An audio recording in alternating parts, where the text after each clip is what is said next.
You know how when you drink a whole gallon of apple juice, it like cleanses your body and a few hours later you got to poop everything out?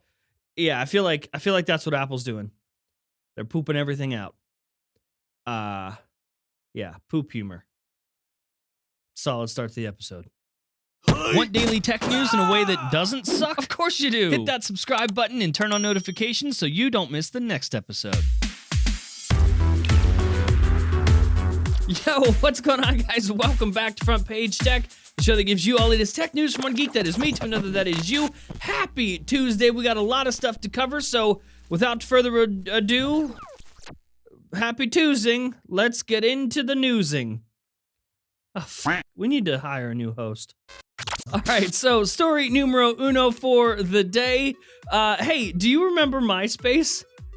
You're probably like, holy shit, I forgot all about MySpace. I wiped that from my memory. I deleted it from my memory. That's funny, because they deleted you too. During a server migration, oh my god, listen, this is one of the funniest things I've ever covered, and also, I never thought MySpace would make it on the show. So effectively what happened is MySpace fucked up a server migration and accidentally deleted every single song, photo, and video from the last 12 years. So pretty much everything before the year 2016 is just poof, gone. And it's gone. The best thing ever is MySpace's statement about this. They said, and I quote, "As a result of a server migration project, any photos, videos, and audio files you uploaded more than 3 years ago may no longer be available on or from MySpace. We apologize for the inconvenience." Hang on, Brian, let's erase all this. They might as well just have said, whoops. Like, could you imagine if this happened with Facebook or any other website of any sort of significant importance that is not MySpace? In fact, you know what? Let's put on our tinfoil hats and enter into the FPT conspiracy corner.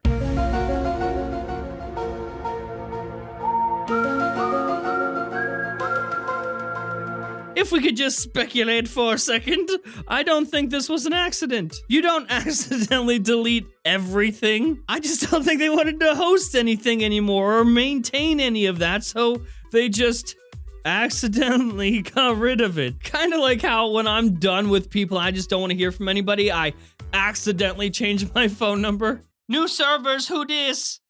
We don't know because we deleted you.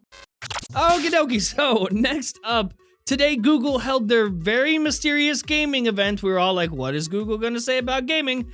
They announced a new thing. They announced Splenda, or whatever. It's called Stadia, and it is a brand new cloud service, a cloud gaming streaming service thingy. Stadia is a platform for everyone. Stream games to your PC, your tablet, your TV, or a phone. So straight from the cloud, directly to your Chrome browser, maybe your Chromecast or a Pixel device. And I know now you're like, whoa, I'm so excited now. When does it launch? According to them, it launches sometime in 2019 in the US, Canada, the UK, and Europe. Now, if you've been paying attention and you're familiar with this sort of thing, then you know this is not the first time this has been done. This is not the first time this has been attempted, but Google made a pretty good case. What is that good case, you may ask?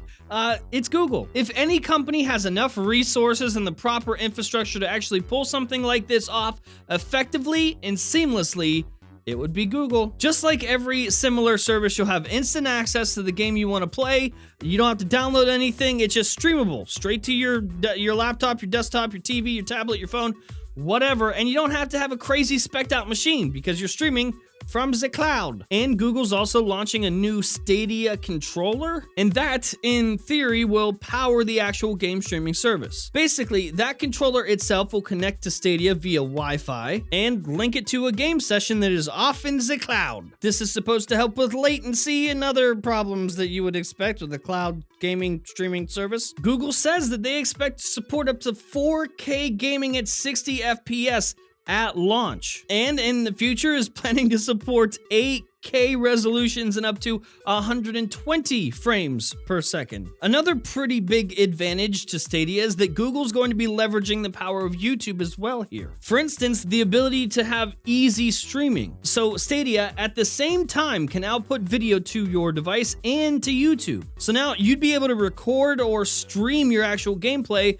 without using any of your own hardware or taxing your system. They're also introducing a feature called State Share, and that would allow you to save a game in a certain state and share it with friends. And lastly, another pretty significant feature is something called crowd play. This is like the multiplayer lobby of the future. If you're live streaming a multiplayer Stadia game, then you can choose to open up an option to allow your viewers to challenge you directly from YouTube. And if multiple people challenge you at once, Stadia will throw them into a queue all on its own. So yeah, it sounds great, right? This all sounds promising, but we got to keep this grounded in reality. This isn't just a Google thing. Like, Google could have everything in order. They could completely have their shit together, but Google's not the only people that need to have their shit together for this to work seamlessly. So do you. This all depends on your internet connection, how you are connecting to Stadia. But that's how it is with every service that's like this. Okay, so what are my thoughts? Well, I got good news and I got bad news. The good news is that this is Google, and they, of all companies, have the proper infrastructure and resources to pull this off. The bad news is that this is Google, and Google kills a lot of shit.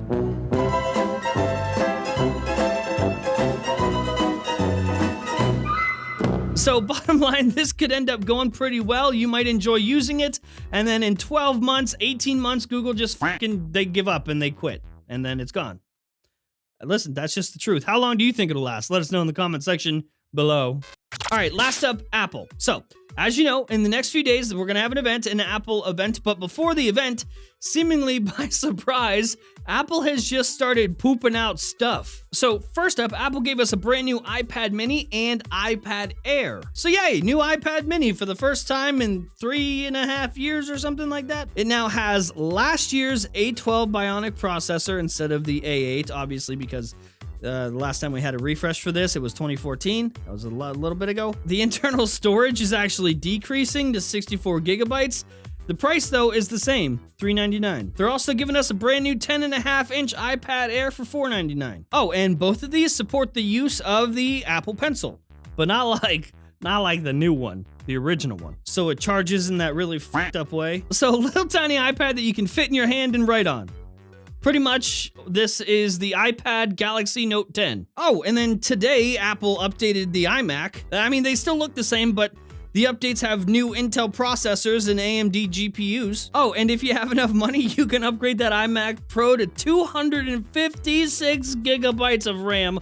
Holy f***. Oh, but that's not all. Apple might have a few other tricks up their sleeves. Like, for one, it's believed that we'll be seeing tomorrow some new iPods, like an update to the iPod. And that was last updated in like 2015 or something. And that's not all. In the iOS 12.2 beta, it's kind of suggesting that we might get a release for AirPower, like for real. So according to 9to5Mac, the code within the beta has significant changes specifically responsible for wireless charging. And according to 9to5Mac, these changes strongly suggest Apple is getting ready to ship AirPower to consumers. Listen, I'll believe it when I see it, but like, this would be the perfect time, would it not be? I mean, they're just pooping stuff out. They're just dropping new stuff everywhere. And it's like they want to disguise the fact that AirPower is going to just come out. They don't want it to come out on its own because then all the focus is there. And there's too much attention on that thing that is embarrassing. AirPower is embarrassing. So they're just going to throw it in with the rest of the stuff and be like, oh, there it is. Hopefully nobody noticed. Don't look over here. We did it. We did it.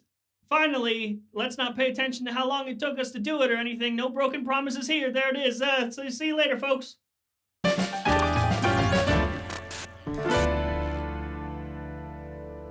Hey, it's 2019. If your brand or business doesn't have an online presence, What's wrong with you? You have no excuses, especially when building a website with Bookmark takes less time than it took you to watch this episode. Seriously, you probably could have built like 3 websites while you watched this. With the most intuitive website builder I have ever seen ever, Bookmark can have a professional e-commerce ready website built for you in less than 2 minutes using Ada, your artificial intelligence design assistant, all without you having to know even a single line of code. Ada can create optimized websites for over 750 business types in one click. With their own e-learning courses, website analytics, community forums, and powerful entrepreneur tools at your disposal, Bookmark has assembled a wealth of knowledge for you to use to grow your business and take it to the next level. So if you're finally ready to work smart and not hard, click the link down in the description below. And of course, a huge thanks to Bookmark for supporting this show. And that's the show. Hopefully you liked it, you learned something. If you did, hit that like button. If you hate my stupid face, hit the dislike button. If you're new here, subscribe, and I'll see you guys tomorrow.